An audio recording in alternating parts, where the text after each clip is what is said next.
Hello students, मैं सुशील मिश्रा आज आपके सामने जो बायोलॉजी सिलेबस है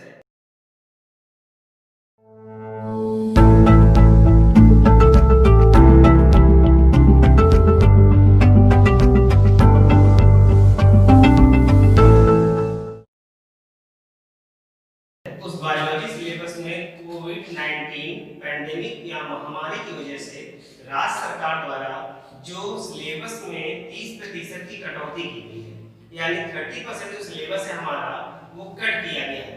रीजन ये है कि दरअसल इस महामारी के कारण अब हमारे पास जो बच्चों की स्टडी के लिए पर्याप्त समय होना चाहिए या पूरा सिलेबस कराने के लिए जितना हमें चाहिए समय, उतना समय अब हमारे पास नहीं है और हमें आने वाले सेशन में पेपर भी कराने हैं, क्योंकि राज्य सरकार ने पहले ही कह रखा है कि जो पेपर्स हैं वो हम मार्च में अटेंड कराएंगे, मार्च 2021। अब सवाल हमारे पास ये है कि इतने कम समय में हम इतने बड़े सिलेबस को कैसे खत्म करें। इसलिए राज्य सरकार द्वारा हमारे सिलेबस में 30% कटौती की गई है और वो कटौती किन चैप्टर्स में की गई है, किन यूनिट्स में की गई है, किस पोर्शन में की गई है, इसको समझाने के लिए आज हम इस वीडियो को प्रस्तुत कर रहे हैं। अब पहली बात तो मैं बताऊं कि जो हमारा ये पोर्शन है ये 11th क्लास के लिए है, यानी आज मैं आप लोगों को 11th क्लास में जो पोर्शन चेंज हुआ है या हमारे सिलेबस बायोलॉजी के सिलेबस में जो चीजें हटाई गई हैं, यानी 30% का जो कट ऑफ किया गया है वो कैसे किया गया है और कौन से चैप्टरों में किया गया है, ये मैं आपको बताने वाला हूँ। अब जैसे कि हम देखें हमारा जो पूरा सिलेबस है वो सिलेबस हमारा बायोलॉजी 11th क्लास का, उसको हमने 5 यूनिट में डिवाइड कर रखा है। अब ये 5 यूनिट जो है हमारी वो कौन-कौन सी हैं? वो यूनिट है हमारी, पहली यूनिट है डायवर्सिटी ऑफ लिविंग ऑर्गेनिजम्स। दूसरी यूनिट हमारी जो है वो structural organisation in plants and animals. Third unit जो हमारी है वो body structure and function, cell structure and function है। फोर्थ यूनिट हमारी प्लांट फिजियोलॉजी है और फिफ्थ यूनिट हमारी एनिमल फिजियोलॉजी है। तो इन 5 यूनिट्स में ये यूनिट्स अभी आपने देखा होगा, क्योंकि ये जो सिलेबस चेंज हुआ है या जो कटौती की गई है सिलेबस में, वो सिलेबस में कटौती अभी की गई है रिसेंटली, इसलिए ना तो मार्केट में बुक्स अवेलेबल है, ना ही बच्चों के पास क्वेश्चन बैंक है या बुक्स अवेलेबल है और ना ही इतनी जल्दी पब्लिश होकर आ पाएगी।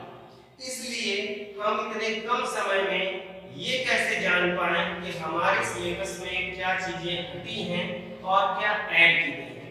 तो इसको बताने के लिए जो बच्चे नीट की प्रिपरेशन कर रहे हैं, बेसिकली उन बच्चों को ये बहुत जरूरी है जानना कि कितना सिलेबस हटाया गया है या सिलेबस में कौन-कौन से चैप्टर्स में परिवर्तन किया गया है। तो पहले बताते हैं हम किसके बारे में, डायवर्सिटी ऑफ लिविंग ऑर्गेनिज्म। यहाँ पर मैं एक चीज कहना चाहूंगा कि जब आप डायवर्सिटी ऑफ लिविंग बीइंग या आप जब किसी वेबसाइट से या किसी चीज से अगर आप वेबसाइट से देखेंगे सिलेबस, तो आपको वहां पर 11th क्लास में कंफ्यूजन होगा। रीजन क्या है? रीजन ये है कि आप जब देखेंगे तो जो सिलेबस हटाया गया या जो चैप्टर हटाए गए उनका नाम भी मेंशन आपको मिलेगा कि नहीं, जो चैप्टर आपके सिलेबस में, तो आप कंफ्यूज ही होंगे देखकर कि सर मैं ये कंफ्यूजन आएगा कि सर ये चैप्टर आखिर हटाया गया है या नहीं हटाया गया है या दो जगह उसको क्यों प्रिंट किया गया है। तो इसका रीजन ये है, दरअसल जो चैप्टर है वो नहीं हटाया गया, चैप्टर के कुछ मेथड्स या कुछ टॉपिक्स उन टॉपिक्स को हटाया गया। कहीं-कहीं पर किसी यूनिट में पूरे चैप्टर को ही हटा दिया गया है और कहीं-कहीं पर चैप्टर ना हटाकर उसका केवल कुछ पोर्शन हटाया गया है। जैसे मैं बताऊं, जब आप पहली यूनिट देखेंगे डायवर्सिटी ऑफ लिविंग ऑर्गेनिज्म, तो इस डायवर्सिटी ऑफ लिविंग ऑर्गेनिज्म में हमारे पास कितने चैप्टर्स हैं? 4 चैप्टर हैं। पहला चैप्टर है हमारा द लिविंग वर्ल्ड, दूसरा है हमारा बायोलॉजिकल क्लासिफिकेशन, तीसरा है हमारा प्लांट किंगडम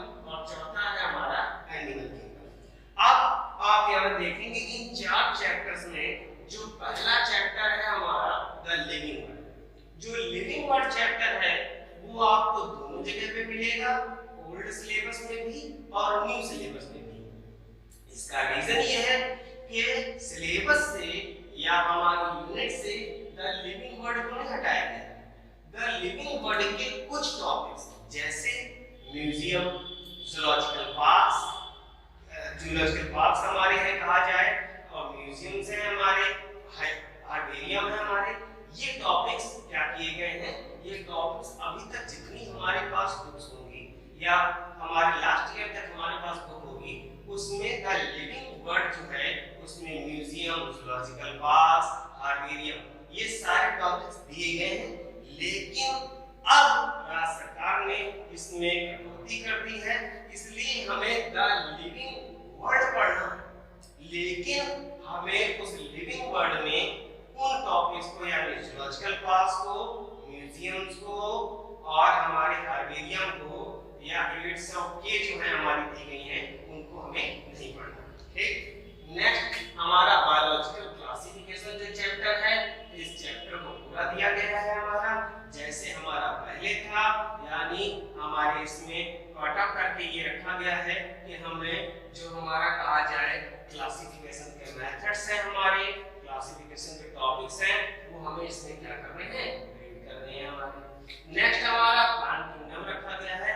अब यहाँ पर फिर मैं कहूंगा कि जो प्लांट किंगडम है उसमें भी आपको डाउट्स आएंगे, क्योंकि प्लांट किंगडम भी है वो दोनों जगह पे है, यानी जो सिलेबस ओल्ड है उसमें भी है और जो सिलेबस न्यू है उसमें भी प्लांट किंगडम रखा गया है।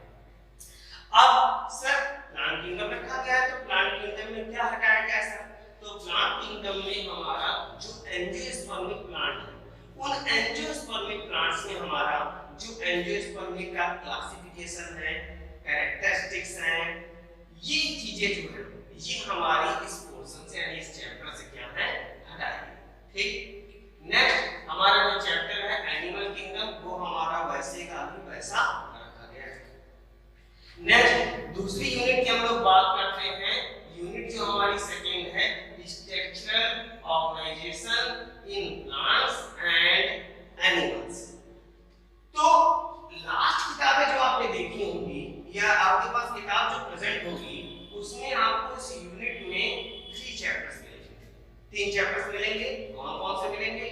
Morphology of flowering plants, anatomy of flowering plants and हमारा जो लास्ट होगा वो हमारा चैप्टर कौन सा है, जो हमारा स्ट्रक्चरल यूनिट में है कहा जाए, यानी स्ट्रक्चरल ऑर्गेनाइजेशन जो हमारा है, मींस जिसमें हम लोग कॉकरोच, फ्रॉग, अर्थवर्म के बारे में पढ़ते हैं, ये चैप्टर्स होंगे हमारे। लेकिन अब इस सिलेबस में, न्यू सिलेबस में इसमें कटौती की गई है और इस यूनिट में केवल 2 चैप्टर्स को रखा गया है। एक है मॉर्फोलॉजी ऑफ फ्लावरिंग प्लांट्स और दूसरा है हमारा एनिमल टिश्यू। मींस जो हमारा स्ट्रक्चरल ऑर्गेनाइजेशन था, मींस अर्थवर्म का, कॉकरोच का और कहा जाए हमारा फ्रॉग का, यानी इन तीनों के हमें सारे ऑर्गन सिस्टम्स पढ़ने थे, इनके डाइजेशन, हमारा डाइजेस्टिव सिस्टम है, हमारा सर्कुलेटरी सिस्टम है, रेस्पिरेटरी सिस्टम है, रिप्रोडक्टिव सिस्टम है, इन सारे सिस्टम्स के बारे में हमें इसमें पढ़ना था। लेकिन अब हमें इनमें ना पढ़कर हमें इसमें मेन पढ़ना क्या है, एनिमल टिश्यू पढ़ना। ठीक, तो इसमें हम किसकी स्टडी करेंगे, एनिमल टिश्यू की स्टडी करेंगे। बेसिकली जो पूरा चैप्टर था उस पूरे चैप्टर को ना देखकर उस चैप्टर को शॉर्ट किया गया है, उस चैप्टर को छोटा करके उस चैप्टर में आपके जो एनिमल टिश्यू का पोर्शन है, यानी जो हमारे एनिमल्स के 4 टाइप्स के टिश्यू होते हैं, एपिथेलियल टिश्यू हो गया, कनेक्टिव टिश्यू हो गया, हमारा मस्कुलर टिश्यू हो गया और न्यूरल टिश्यू हो गया, इस टिश्यू सिस्टम को ही इसमें ज्यादा वरीयता दी गई है, इसको ज्यादा डेवलप किया गया है, इसको शामिल किया गया है। नेक्स्ट अपनी यूनिट की तरफ बढ़ते हैं। यूनिट 3 हमारी है cell structure and function. Cell structure and function में हमारे चैप्टर कितने हैं, 3 चैप्टर्स हैं। पहला चैप्टर है the cell the unit of life. हम सबको मालूम है सेल हमारी बॉडी की क्या है, यूनिट। नेक्स्ट चैप्टर हमारा बायोमोलिक्यूल्स है। थर्ड चैप्टर हमारा cell cycle and cell division. अब यहां पर भी ध्यान देने वाली चीज है, यहां चैप्टर जो है हमारा cell the unit of life, ये चैप्टर जो है हमारा वो दोनों जगह पे मिलेगा, ओल्ड सिलेबस में भी मिलेगा और न्यू सिलेबस में भी मिलेगा। और जहां पर आपको 30% हटाया गया सिलेबस दिखाया जाएगा उस जगह पर आपका cell the unit of life मिलेगा। लेकिन इसमें पूरे चैप्टर को नहीं हटाया गया है, पूरे चैप्टर में सेल को रखा गया है। केवल और केवल जो पोर्शन हटाया गया है वो है हमारा न्यूक्लियस का पोर्शन, यानी न्यूक्लियर मेम्ब्रेन है हमारा, सेल स्ट्रक्चर है हमारा, कार्य क्रोमेटिन है और nucleolus means nuclear membrane, chromatin and third is called nucleolus. इन तीन टॉपिक्स को क्या किया है, इसमें हटाया गया है। बाकी सेल का जितना चैप्टर, जितना पोर्शन था, सेल ऑर्गेनल्स, सेल्स के टाइप्स, सेल्स फॉर्मेशन, ये सारी चीजें, सेल मेम्ब्रेन के बारे में, सबके बारे में डिटेल से हमें पढ़ना है। केवल कुछ मतलब आप इसको लेकर कंफ्यूज मत होइए कि क्या सर पूरा चैप्टर हटाया गया है, क्या सर आधा चैप्टर हटाया गया है, कौन सा मैं पढ़ूं, कौन सा पोर्शन में ना पढ़ूं। तो आप ये क्लियर कर लीजिए कि इस चैप्टर में से केवल 3 चीजों को हटाया गया है। एक है न्यूक्लियर मेम्ब्रेन, दूसरा हमारा है क्रोमेटिन और तीसरा है हमारा कहा जाए न्यूक्लियोलस। ओके, नेक्स्ट बायोमॉलिक्यूल्स हमारा पूरा है, सेल डिवीजन, सेल साइकिल और सेल डिवीजन हमारा चैप्टर पूरा प्रेजेंट है, जो आपको ओल्ड बुक्स में मिल जाएगा, ओल्ड सिलेबस में भी मिल जाएगा। नेक्स्ट हम लोग बात करते हैं किसकी, यूनिट 4 की, प्लांट फिजियोलॉजी। यहाँ पर प्लांट फिजियोलॉजी यूनिट जो है उसमें बहुत बड़ा फेरबदल किया गया है। इसमें आपके पास जो किताबें होंगी उनमें transport of plants, mineral nutrition in plants, ऐसे चैप्टर्स मिलेंगे। लेकिन अब इन चैप्टर्स को हटा दिया गया है, यानी जो 30% आउट होने के बाद जो हमारा सिलेबस है उसमें ये टॉपिक्स हमारे नहीं होंगे। इसमें कौन कौन से चैप्टर्स बचे हैं, इसमें चैप्टर हमारा बचा है फोटोसिंथेसिस इन हायर प्लांट्स, जो हमको पढ़ना है, फोटोसिंथेसिस इन हायर प्लांट्स है हमारा। नेक्स्ट जो हमारा कहा जाए रेस्पिरेशन इन प्लांट्स है हमारा, ये हमको चैप्टर पढ़ना है। और तीसरा चैप्टर हम लोगों को पढ़ना है प्लांट ग्रोथ एंड डेवलपमेंट। अब फिर से मैं कहूंगा कि ये वही वाला चैप्टर आएगा हमारा, यानी प्लांट ये भी वही चीज है कि जब आप इसको देखेंगे तो आपको पता चलेगा कि जो 30% सिलेबस हटाया गया है उसमें इस चैप्टर का भी नाम है। लेकिन मैं फिर वही चीज कहूंगा कि ये चैप्टर का कुछ पोर्शन हटाया गया है, जैसे कि सीड जर्मिनेशन हो गया हमारा, वर्नलाइजेशन हो गया हमारा, कई ऐसे टॉपिक्स हैं जो सेल ग्रोथ है, सीड डोर्मेंसी है, इन टॉपिक्स को क्या किया गया है हमारे इस चैप्टर से हटा दिया गया है। केवल और केवल प्लांट ग्रोथ और उसके डेवलपमेंट के बारे में ही बताया गया है। नेक्स्ट हमारी जो सबसे बड़ी यूनिट है वो है हमारी 5th यूनिट, जिसमें हम लोग पढ़ेंगे किसके बारे में, ह्यूमन फिजियोलॉजी। किसके बारे में पढ़ेंगे हम लोग बेटा, ह्यूमन फिजियोलॉजी के बारे में। तो अभी तक आप देखते थे कि एनिमल फिजियोलॉजी में 7 चैप्टर थे। जित एनसीईआरटी बुक होगी या कोई बुक होगी आपके पास, उसमें एनिमल फिजियोलॉजी में दिए गए कितने चैप्टर्स दिए गए, 7 चैप्टर्स दिए गए। लेकिन और जो सबसे पहला चैप्टर था वो डाइजेशन एंड ऑब्सेप्शन का था। लेकिन अब मैं बताऊं वो चैप्टर क्या किया गया है, हटा दिया गया है। इसलिए अब केवल चैप्टर हमारे पास कितने बचे हैं, 6। यानी हमको एनिमल फिजियोलॉजी में केवल और केवल 6 चैप्टर के बारे में स्टडी करनी है। और इसमें पहला जो है हमारा वो क्या है, breathing and exchange of gases. Means पहला चैप्टर जो है डाइजेशन के बाद जो नेक्स्ट चैप्टर था उसी चैप्टर को फिर से रखा गया सिलेबस में, यानी breathing and exchange of gases को रखा गया है। नेक्स्ट हमारा चैप्टर क्या है, बॉडी फ्लूइड्स एंड सर्कुलेशन है। नेक्स्ट हमारा क्या है, respiratory product and there elimination है। इन 3 चैप्टर्स में कुछ फेरबदल नहीं किया गया, ये चैप्टर हमारे जैसे थे वैसे ही रखे गए हैं। इसके बाद हमारा चैप्टर जो आता है लोकोमोशन एंड मूवमेंट। इसमें फिर से मैं वही कहूंगा कि ये स्टार वाले चैप्टर्स हैं, जिन चैप्टर्स में सिलेबस में कटौती की गई है, यानी सिलेबस के कुछ पार्ट्स को कट कर दिया गया है। अब जैसे कि लोकोमोशन में जॉइंट्स, हम लोगों ने पढ़े हुए हैं, हमारे सिलेबस में जॉइंट्स दिए गए हैं, लेकिन अब हमारे सिलेबस में जॉइंट्स नहीं, स्केलेटल सिस्टम नहीं है। हम लोगों ने स्केलेटल सिस्टम पढ़ा हुआ है, लेकिन अब स्केलेटल सिस्टम हमारा नहीं है। इस पेंडेमिक की वजह से इस पोर्शन को भी हटा दिया गया है। नेक्स्ट हमारा क्या है, न्यूरल कंट्रोल एंड कोऑर्डिनेशन, और लास्ट हमारा क्या है, केमिकल कोऑर्डिनेशन एंड इंटीग्रेशन। तो जो हमारा न्यूरल पोर्शन है और जो हमारा केमिकल पोर्शन है वो हमारे चैप्टर्स यहाँ पर क्या किए गए, दिए गए, दिए गए। अब इनमें से मैंने फिर मैं रिपीट करूं, जहां पे मैंने स्टार्स बनाया है, जैसे कि कहा जाए हमारा क्या है, एक है द लिविंग वर्ल्ड हमारा कहा जाए, इसमें से कुछ सिलेबस की कटौती की गई है। दूसरा है हमारा प्लांट किंगडम, इसमें हमारी कटौती की गई है। मॉर्फोलॉजी ऑफ फ्लावरिंग प्लांट है, इसमें कटौती की गई है। और इस चैप्टर का तो नाम ही चेंज कर दिया गया है, यानी नेम ही बदल दिया गया है। नेक्स्ट जैसे मैं कहूँ सेल, यानी सेल का यूनिट, इसमें हमारा चेंजमेंट किया गया है। नेक्स्ट हमारा कहा जाए प्लांट ग्रोथ एंड डेवलपमेंट में हमारा क्या किया गया है, चेंजमेंट किया गया है। और लोकोमोशन और मूवमेंट, लोकोमोशन एंड मूवमेंट, इसमें क्या किया गया है, हमारा सिलेबस चेंज किया गया है। तो इस प्रकार मींस सिलेबस जो है हमारा वो 5 यूनिट में है। और यहाँ पर मेरा ये बताने का मकसद था आप लोगों को कि आप लोगों को ये मालूम हो कि इस दौरान, इस महामारी के दौरान हमारे सिलेबस में क्या कटौती की गई है। क्योंकि बहुत सा बच्चा कंफ्यूज है कि मुझे क्या पढ़ना है, मुझे इस चैप्टर को पूरा पढ़ना है या इस चैप्टर में कुछ चेंजमेंट हुआ है, हम इसको कैसे जानें, हम इसको कैसे समझें। तो वो उसके लिए ये पोर्शन मैंने बताया ताकि आप ये याद रखो कि इसमें क्या क्या चेंजमेंट हुए हैं और क्या क्या परिवर्तन किए गए हैं, ताकि जब भी आप नीट या अदर पोर्शन की तैयारी करो तो आपको ये मालूम हो कि मुझे क्या पढ़ना है और क्या नहीं पढ़ना है।